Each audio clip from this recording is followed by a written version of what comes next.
श्री राम तीर्थ की महिमा। ब्रह्मा जी कहते हैं, नारद, राम तीर्थ भ्रूण हत्या का नाश करने वाला है। उसकी महिमा के श्रवण मात्र से मनुष्य सब पापों से मुक्त हो जाता है। इक्ष्वाक वंश में दशरथ नाम के क्षत्रिय राजा हुए, जो संपूर्ण विश्व में विख्यात थे।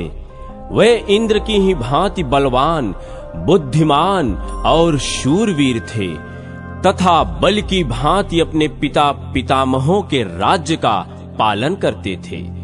महाराज दशरथ के 3 रानियां थीं, कौसल्या, सुमित्रा और कैकेयी। वे तीनों कुलीन, सौभाग्यशालिनी, रूपवती और सुलक्षणा थीं। राजा दशरथ जब अवध्या के राज सिंहासन पर आसीन थे और ब्रह्मवेत्ताओं में श्रेष्ठ वशिष्ठ जी उनके पुरोहित के पद पर प्रतिष्ठित थे, उस समय देश में न रोग थे, न मानसिक चिंताएं, न तो अनावृष्टि होती थी और न अकाल ही पड़ता था। ब्राह्मण, क्षत्रिय, वैश्य तथा शूद्रों को चारों ओर आश्रमों को भी पृथक पृथक बड़ा सुख मिलता था।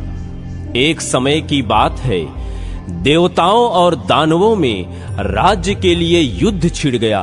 न तो उसमें देवताओं की जीत होती थी और न दैत्यों एवं दानवों की ही।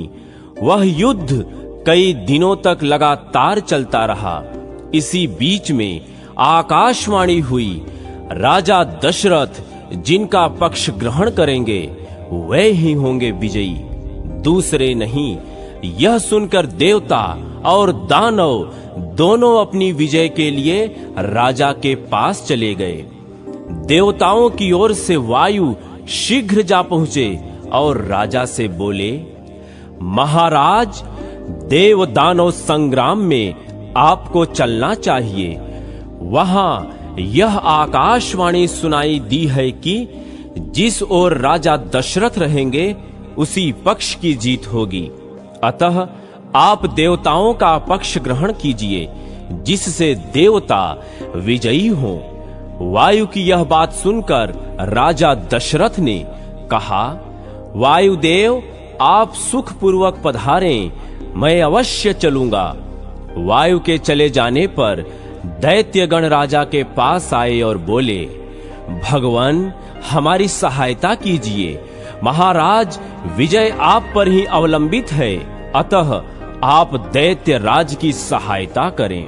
राजा बोले, वायुदेव ने पहले मुझसे प्रार्थना की है और मैंने देवताओं की सहायता करने का वचन दे दिया है, अतः दैत्य और दानव लौट जाएं। राजा दशरथ ने वैसा ही किया। स्वर्ग में पहुंचकर उन्होंने दैत्यों, दानवों तथा राक्षसों के साथ लोहा लिया। उस समय नमुज के भाइयों ने देवताओं के देखते देखते तीखे बाण मारकर राजा के रथ की धुरी तोड़ डाली। राजा बड़े वेग से युद्ध में लगे थे, उन्हें धुरी टूटने का पता न लगा। नारद, उस युद्ध में रानी कैकेयी भी राजा के पास ही बैठी थी। उसे रथ की अवस्था का पता लग गया, परंतु उसने राजा को इस बात की सूचना नहीं दी। धुरी टूटी देख उसने उसकी जगह अपना हाथ ही लगा दिया।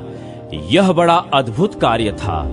रथियों में श्रेष्ठ महाराज दशरथ ने कैकेयी के हाथ से थामे हुए रथ के द्वारा दैत्यों और दानवों पर विजय पाई।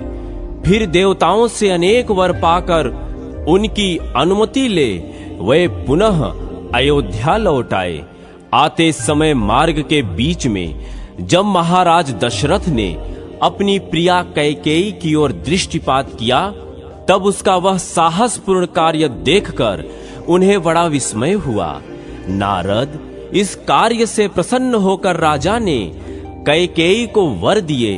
रानी कैकेयी ने भी राजा की आज्ञा स्वीकार करके इस प्रकार कहा, महाराज, आपके दिए हुए ये वर आपके पास ही रहें, आवश्यकता पड़ने पर ही लूंगी। राजा दशरथ पुरस्कार में अनेक आभूषण देकर अपनी प्रिया कैकेयी के साथ अपने नगर को गए। विजयी होने से वे बहुत प्रसन्न थे।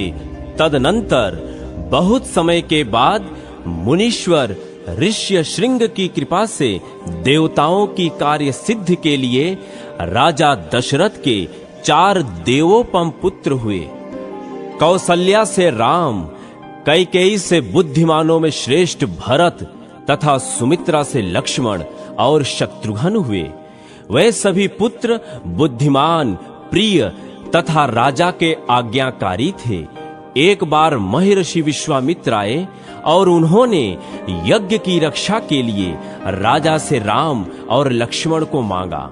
विश्वामित्र उनके महत्व को जानते थे।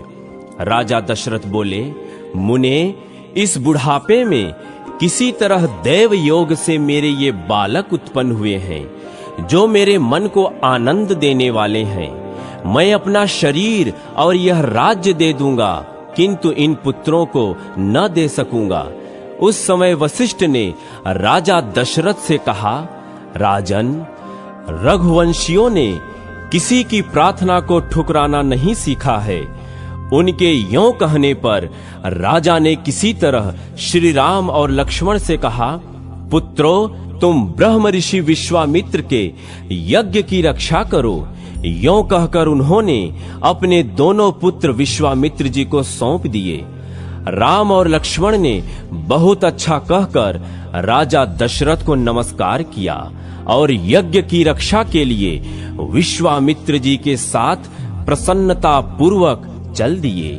तब महर्षि विश्वामित्र ने उन दोनों भाइयों को माहेश्वरी महाविद्या, धनुर्वेद, शस्त्र विद्या, अस्त्र विद्या, लोक विद्या, रथ विद्या, गज विद्या, अश्व विद्या, गदा विद्या तथा मंत्र द्वारा अस्त्रों के आवाहन और विसर्जन की शिक्षा दी। इस प्रकार संपूर्ण विद्याएं प्राप्त कर श्री राम और लक्ष्मण ने वनवासियों का हित करने के लिए वन में ताड़का को मार डाला और हाथ में धनुष लेकर यज्ञ की रक्षा करने लगे। तत्पश्चात महायज्ञ पूर्ण होने पर मुनिवर विश्वामित्र दोनों राजकुमारों के साथ राजा जनक से मिलने गए। वहां लक्ष्मण सहित श्री राम ने राजाओं की मंडली में अपने गुरु से सीखी हुई अद्भुत धनुर्विद्या का परिचय दिया। इससे प्रसन्न होकर राजा जनक ने अपनी अयोनिजा कन्या लक्ष्मी स्वरूपा सीता का श्री राम के साथ विवाह कर दिया। इसी प्रकार लक्ष्मण, भरत और शत्रुघ्न का विवाह भी राजा जनक के ही घर हुआ। तदनंतर दीर्घ काल व्यतीत होने पर राजा दशरथ समस्त प्रजा और गुरु की अनुमति से श्री राम को राज्य देने लगे। उस समय मंथरा रूपी दुर्देव से प्रेरित होकर रानी कैकेयी ईर्ष्या से व्याकुल हो उठी। उसने श्री राम के राज्याभिषेक में विघ्न डाला और उन्हें वनवास भेजने के लिए कहा। साथ ही उसने वही राज्य भरत के लिए मांगा, परंतु राजा ने स्वीकार नहीं किया। पिता के सत्य की रक्षा के लिए श्री राम स्वयं ही घोर जंगल में चले गए। सीता और लक्ष्मण ने भी उन्हीं का साथ दिया। श्री राम ने अपने सद्गुणों के कारण सत्पुरुषों के शुद्ध हृदय में घर बना लिया था। जब श्री राम राज्य की तृष्णा से रहित और वनवास के लिए दीक्षित हो लक्ष्मण और सीता के साथ चले गए, तब राम, लक्ष्मण और गुणशालिनी सीता का स्मरण करके महाराज को बड़ा दुख हुआ और उन्होंने अपने प्राण त्याग दिए। इधर श्री रामचंद्र जी चलते चलते चित्रकूट में आए। वहीं उन्होंने 3 वर्ष व्यतीत किए। फिर वहां से दक्षिण दिशा की ओर चलकर वे क्रमशः दंडकारण्य में पहुंचे, जो समस्त देशों में पवित्र और तीनों लोकों में विख्यात है। वह महान वन दैत्यों से सेवित होने के कारण बड़ा भयंकर था। ऋषियों ने भयभीत होकर उसे छोड़ दिया था। श्री राम ने वहां दैत्यों और राक्षसों को मारकर दंडक वन को ऋषि मुनियों के रहने योग्य बना दिया। फिर 5 योजन आगे जाकर वे धीरे धीरे गौतमी के तट पर पहुंचे। भगवान शिव की जो पंचीभूत एवं अनिर्वचनीय हैं, पराशक्ति हैं, वही जल स्वरूप में प्रकट हुई गौतमी नदी हैं। ऐसा संत महात्माओं का कथन है। गौतमी ब्रह्मा, विष्णु और शिव के लिए भी माननीय तथा वंदनीय हैं। श्री राम बोले, अहो गंगा का कैसा अद्भुत प्रभाव है। तीनों लोकों में इनकी कहीं उपमा नहीं है। हम धन्य हैं कि इन त्रिभुवन पावनी गंगा का दर्शन पा सके। यों कहकर श्री राम ने बड़े हर्ष के साथ महादेव जी की स्थापना की और यत्न पूर्वक षोडशोपचार से 36 कलाओं वाले महादेव जी की आवरण सहित पूजा करके हाथ जोड़ उनकी स्तुति करने लगे। श्री राम बोले, मैं पुराण पुरुष शंभु को नमस्कार करता हूँ, जिनकी असीम सत्ता का कहीं पार या अंत नहीं है। उन सर्वज्ञ शिव को मैं प्रणाम करता हूँ। अविनाशी प्रभु रुद्र को नमस्कार करता हूँ। सबका संहार करने वाले शर्व को मस्तक झुकाकर प्रणाम करता हूँ। अविनाशी परम देव को नमस्कार करता हूँ। लोक गुरु उमापति को प्रणाम करता हूँ। दरिद्रता का विनाश करने वाले शिव को नमस्कार करता हूँ। रोगों का अपहरण करने वाले महेश्वर को प्रणाम करता हूँ।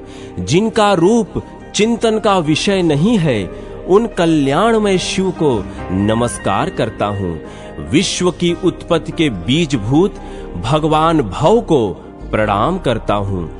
जगत का पालन करने वाले परमात्मा को नमस्कार करता हूँ। संहारकारी रुद्र को बारंबार प्रणाम करता हूँ। पार्वती जी की प्रियतम अविनाशी प्रभु को नमस्कार करता हूँ। नित्य शर अक्षर स्वरूप शंकर को प्रणाम करता हूँ। जिनका स्वरूप चिन्मय है और अप्रमेय है, उन भगवान त्रिलोचन को मैं मस्तक झुकाकर बारंबार नमस्कार करता हूँ। करुणा करने वाले भगवान शिव को प्रणाम करता हूँ तथा संसार को भय देने वाले भगवान भूतनाथ को सर्वदा नमस्कार करता हूँ। मनोवांछित फलों के दाता महेश्वर को प्रणाम करता हूँ। भगवती उमा के स्वामी श्री सोमनाथ को नमस्कार करता हूँ। तीनों वेद जिनके 3 नेत्र हैं, उन त्रिलोचन को प्रणाम करता हूँ। त्रिविध मूर्ति से रहित सदा शिव को नमस्कार करता हूँ। पुण्यमय शिव को प्रणाम करता हूँ। सत असत से पृथक परमात्मा को नमस्कार करता हूँ। पापों का अपहरण करने वाले भगवान हर को प्रणाम करता हूँ। जो संपूर्ण विश्व के हित में लगे रहते हैं, उन भगवान को नमस्कार करता हूँ। जो बहुत से रूप धारण करते हैं, उन भगवान शंकर को प्रणाम करता हूँ। जो संसार के रक्षक तथा सत और असत के निर्माता हैं, उन्हें नमस्कार करता हूँ। जो संपूर्ण विश्व के स्वामी हैं, उन विश्वनाथ को प्रणाम करता हूँ। हव्य कव्य स्वरूप यज्ञेश्वर को नमस्कार करता हूँ। संपूर्ण लोकों का सर्वदा कल्याण करने वाले जो भगवान शिव आराधना करने पर उत्तम गति एवं संपूर्ण अभीष्ट वस्तुएं प्रदान करते हैं, उन दान प्रिय इष्ट देव को मैं नमस्कार करता हूँ। भगवान सोमनाथ को प्रणाम करता हूँ। जो स्वतंत्र न रहकर भक्तों के पराधीन रहते हैं, उन विजयशील उमानाथ को मैं नमस्कार करता हूँ। विघ्नराज गणेश तथा नंदी के स्वामी पुत्र प्रिय भगवान शिव को मैं मस्तक झुकाकर प्रणाम करता हूँ। संसार के दुख और शोक का नाश करने वाले देवता भगवान चंद्रशेखर को मैं बारंबार नमस्कार करता हूँ। जो स्तुत करने योग्य और मस्तक पर गंगा को धारण करने वाले हैं, उन महेश्वर को नमस्कार करता हूँ। देवताओं में श्रेष्ठ उमापति को प्रणाम करता हूँ।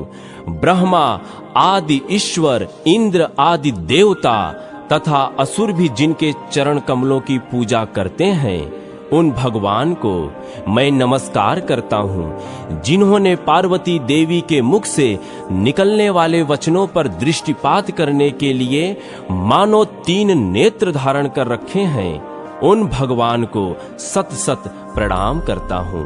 पंचामृत, चंदन, उत्तम धूप, दीप, भांति भांति के विचित्र पुष्प, मंत्र तथा अन्न आदि समस्त उपचारों से पूजित भगवान सोम को मैं नमस्कार करता हूँ। तदनंतर भगवान शंकर ने प्रकट होकर श्री राम और लक्ष्मण से कहा, तुम्हारा कल्याण हो, वर मांगो।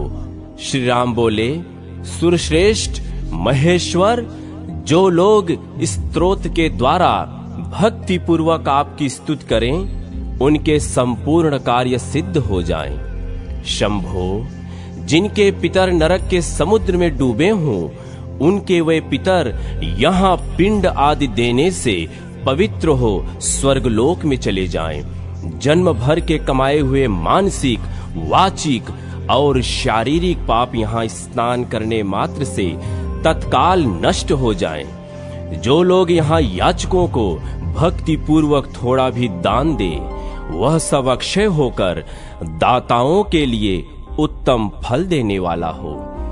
यह सुनकर शंकर जी बहुत प्रसन्न हुए।